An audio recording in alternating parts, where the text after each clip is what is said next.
In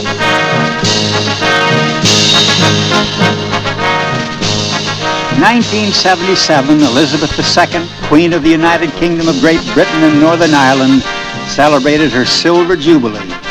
She had been 25 when she ascended the throne, but the euphoria which greeted the beginning of her reign as a second Elizabethan age had long since disappeared, blown away by the winds of change. Monarchy could still put on a good show, but there could be no pretending that Britain's power was as it once had been when the monarch was the titular head of the greatest empire the world has known.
Queen Elizabeth inherited the throne the minute her father, King George VI, died in the early hours of February 6, 1952. She was some 4,000 miles away in East Africa at the time, and she returned at once for the ancient rituals which ensured her succession. With one voice and consent of tongue and heart, publish and proclaim that the high and mighty Princess Elizabeth Alexandra Mary is now, by the death of our late sovereign of happy memory, become Queen Elizabeth II, by the grace of God, Queen of this realm.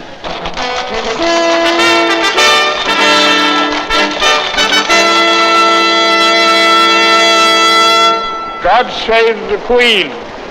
Hip, hip! Hooray! Hip, hip! Hooray! Hip, hip! Hooray!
So Elizabeth Alexandra Mary becomes Elizabeth II, Queen of England, succeeding to one of the oldest thrones in the world.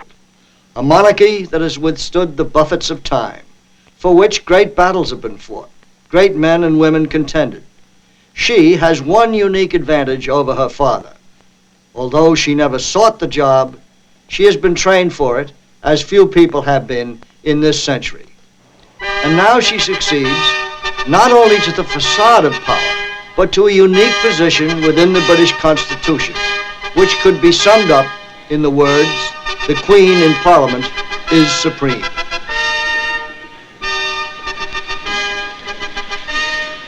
Each time a new government comes to power in Britain, it publishes its program in a ceremony known as the State Opening of Parliament.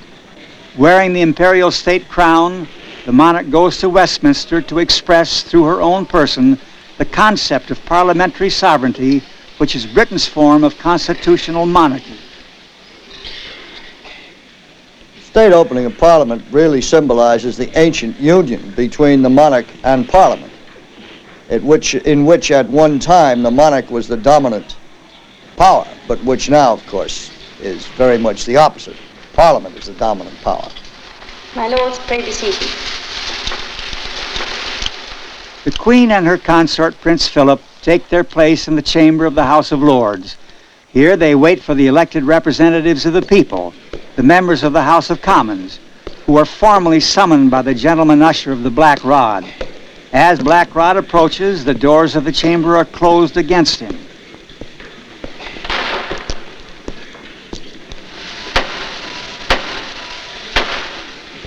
He knocks 3 times to demand entry.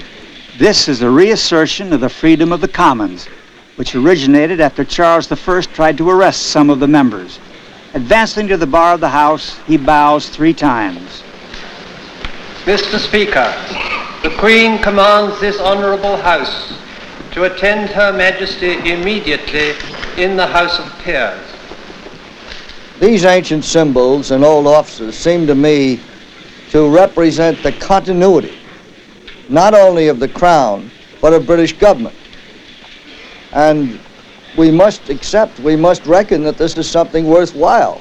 Make way for Black Rod. Make way for Mr. Speaker. The Speaker is still the man that was the Speaker 300 years ago, that has the same powers, the same influence, that Black Rod is still there, that the guard shall be changed at Buckingham Palace. These are part of a continuity that is almost unique in the modern world, and therefore I believe has helped Britain to survive.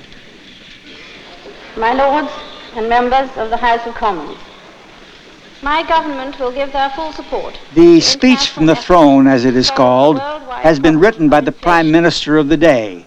The Queen is obliged to read it. She has no constitutional power to take any independent role in politics, but must always do what her ministers advise her to do. If the people don't like it, then it's her ministers who will be thrown out, not her. At home, we have this strange euphemism that the Prime Minister advises the Queen. What really happens is that the Prime Minister says, "Ma'am, this is the policy which I am going to follow, and to which you will agree." My lords and members of the House of Commons, I pray that the blessing of Almighty God may rest upon your councils. Winston Churchill was Queen Elizabeth's first Prime Minister. A devoted monarchist, he was the first to acknowledge the Queen's right to be kept informed about all matters of importance. In his young and attractive sovereign, Churchill saw a form of power which was above politics. In our island, by trial and error, and by perseverance across centuries, we have found out a very good plan. Here it is. The Queen can do no wrong. Hip, hip, hooray! Hip, hip, hooray! The link between Buckingham Palace and Downing Street is as close as monarch and Prime Minister choose to make it. Ultimately, every act of the government must have the Queen's sanction. She, in turn, must keep abreast of events by reading state papers and by regular meetings with her Prime Minister. It must be assumed that Churchill's successor, Anthony Eden, told her in advance of what proved to be a turning point in her reign, the ill-fated attempt to topple Nasser of Egypt by launching an invasion of the Suez Canal. We cannot allow, we could not allow, a conflict in the Middle East to spread. Our survival as a nation depends on oil, and nearly 3/4 of our oil comes from that part of the world. Suez undoubtedly was a watershed in British history because it demonstrated that Britain and France were no longer capable of independent use of power. Suez forced Eden to resign, and the Queen was then required to play a decisive part in choosing his successor.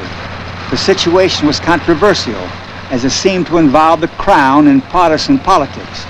To avoid this, the major parties in Britain have adopted their own procedures for nominating their leaders. Although the Queen's right to choose her own Prime Minister in theory remains, it's an emergency power only for use in a crisis. After Eden, the Queen sent for Harold Macmillan. This afternoon, the Queen did me the great honor to ask me to form a government. I have accepted this duty. The occasion is a sad one for me, brought about as it is by the retirement of my old and very dear friend, Anthony Eden. I'm sure there isn't any one of you who would not join with me in wishing him good health and a speedy recovery. We have a difficult task before us in this country, all of us, and it will need our courage and our strength. Well, Harold Macmillan, of course, took over from Eden at a very low point in Anglo-American relations and, in fact, a low point in British fortunes. He succeeded by very adroit diplomacy and by a considerable use of the Queen as a symbol in restoring the old friendship. The Queen went to the United States on a visit, which was a huge success. Her travels have given the Queen an experience which is of considerable value to her ministers, the more so as she grows older. In the loose association of republics and dominions which make up the British Commonwealth, the Queen also has her uses which go beyond those of any other head of state. In this modern age, the strength and unity of the Commonwealth family does not lie in bonds forged by formal instruments, nor in common ancestry, nor in pursuing the same political line. It springs from the knowledge that we all share a lively concern for individual freedom and all the machinery which makes this possible. There are several expressions of this unity. As the head of the Commonwealth, I am one. During Queen Elizabeth's reign, Britain's mighty imperial power has dramatically declined. The Queen's visits to former dependencies like Ghana have helped Britain disengage from commitments while retaining influence.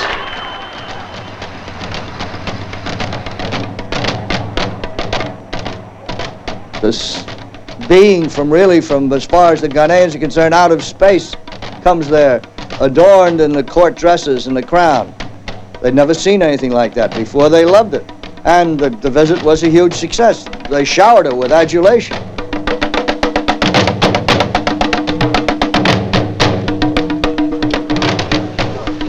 Macmillan, of course, went to Africa, and it was in Africa that he made his famous Winds of Change speech, which keynoted that entire period of British history. And nowhere did those winds of change blow more fiercely than in Kenya, where Jomo Kenyatta had once been damned by the whites as the most dangerous man in Africa. Macmillan did use the crown to accelerate the change and to make the British people like it.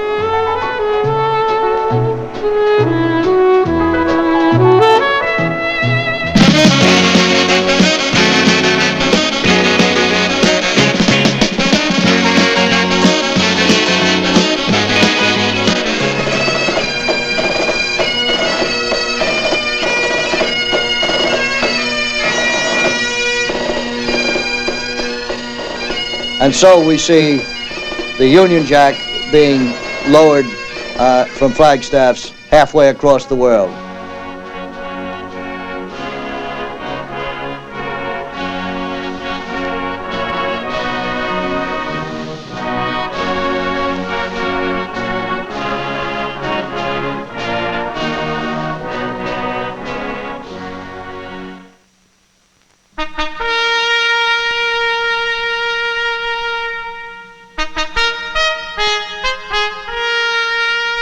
In Britain and countries like Canada, Australia, and New Zealand, the crown is an abstract idea signifying the powers of the state. But in Queen Elizabeth's reign, newsreel and television coverage has exposed the person of the monarch as never before. Performing official duties so much in the public eye has given her a deceptive appearance of power. One must remember that that's the facade of power, it isn't power itself, and that sooner or later in these visits there is a dinner or a luncheon at Downing Street in which the visitor comes face to face with the realities of power in Britain, which is the Prime Minister and the party in power. As an hereditary head of state, the Queen brings a mystical allure to her functions, which is a form of power her ministers have not hesitated to exploit. They hoped it would charm de Gaulle out of his chronic Anglophobia. Of course, with all this, it was a spectacular visit. It didn't budge de Gaulle's opposition, first to Britain joining the common market, and secondly, his intention of pulling France out of military integration with NATO.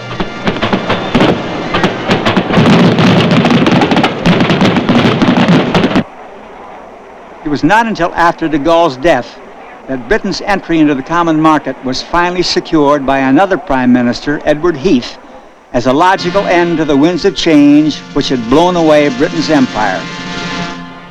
The last half century has been a traumatic period for Britain. A world war which tried her to the utmost, a great social revolution after that war, great changes in British society, including immigration, which changed the ethnic makeup of Britain, troubles in Ireland, troubles between Labour and Parliament.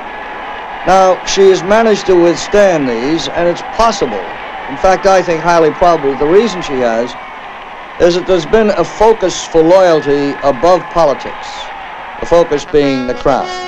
There has also been a sense of continuity, again, in the crown and the monarchy, that has enabled the British to withstand these blows to their psyche, which are greater, I suppose, for them than for any other country in Europe.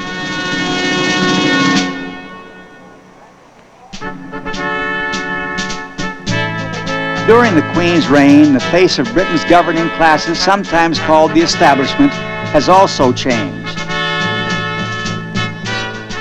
One of the secrets of Britain, I think, is this mobility beyond this unchanging facade, this change in which new people, new classes enter the establishment, become ennobled or become accustomed to the uses of power, and therefore are able in time to take its place. There's nothing new about this.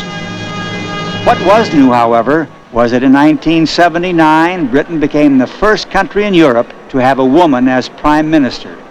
A tribute, no doubt, to the fact that for the previous quarter century, the British people had grown accustomed to their Queen as a successful head of state.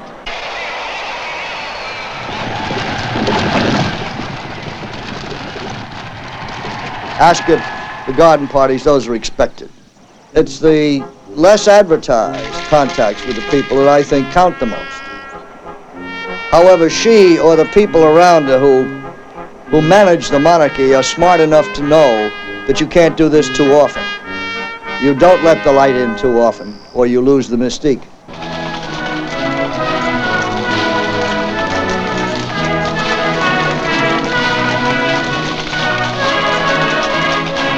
The mystique is that of tradition. At the annual parade, when the Queen's Guards troop the color before Her Majesty, their Colonel-in-Chief. Trooping the color, I think, provides the British people with a sort of cover for what they know really has happened, which is that British power has withered in the last 25 years. That the Royal Navy, which was once the most powerful in the world, is now reduced to a few score surface combatants and 6 nuclear submarines, that the Royal Air Force is short of aircraft and short of pilots, that the 3 services in the last 10 years have been starved of money and consequently have had great difficulty in holding on to their best men, officers, non-commissioned officers, and soldiers, sailors, and airmen. This can all be covered up by this wonderful bit of pageantry called Trooping the Color. And of course, it's made more palatable because the people who are doing it are probably the best infantry in Europe, the Guards regiments. But it doesn't change the realities of what has happened to British power in the last 25 years.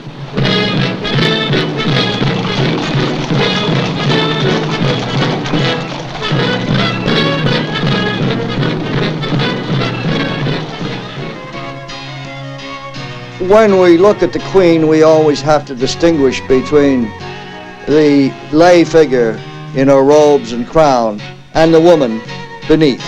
The woman who is a mother, who has had difficulties with an errant sister, who longs to see her children grow up without being in the public eye too much. She knows that she must assume these things, but she doesn't think they have to. On the other hand, she is smart enough to realize that the Prince of Wales, Charles, must be brought along to eventually take her job.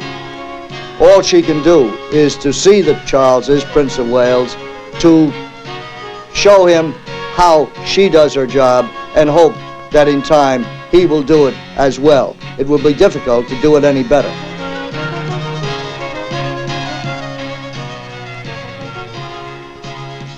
We have this peculiar combination of power and influence. Power which the Queen does not wield. Influence which she may wield to an extent far greater than we know.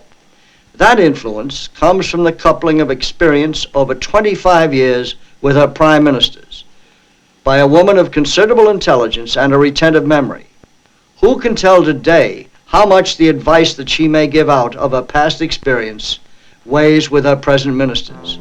At any rate, I think we must assume that this influence of the Queen is part of this peculiar combination which has allowed Britain to weather the winds of change, winds which in the last 25 years have shaken so many other governments around the world.